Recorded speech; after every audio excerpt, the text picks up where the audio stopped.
جب کوئی شخص تم پر احسان کرے تو اسے ہمیشہ یاد رکھو، اور جب تم کسی پر احسان کرو تو اسے بھول جاؤ۔ خوش رہنے کا سب سے اچھا اصول یہ بھی ہے کہ جہاں لگے آپ کی جگہ نہیں، وہاں خاموشی سے خود کو الگ کر لو۔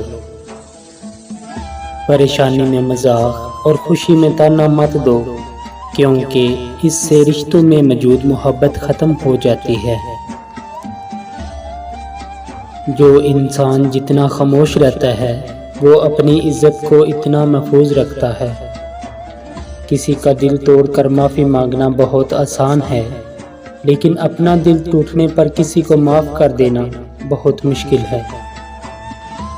جو دو گے وہی لوٹ کر آئے گا، پھر چاہے وہ عزت ہو یا دھوکہ۔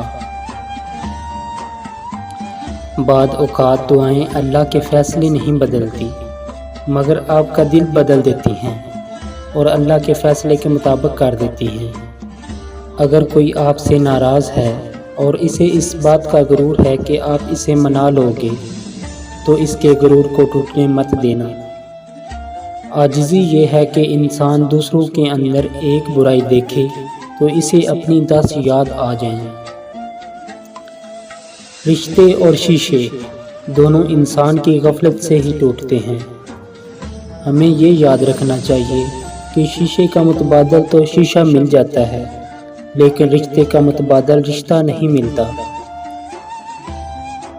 جاہل کے سامنے عقل کی بات نہ کرو، کیونکہ پہلے وہ بحث کرے گا اور پھر اپنی ہار دیکھ کر آپ کا دشمن بن جائے گا۔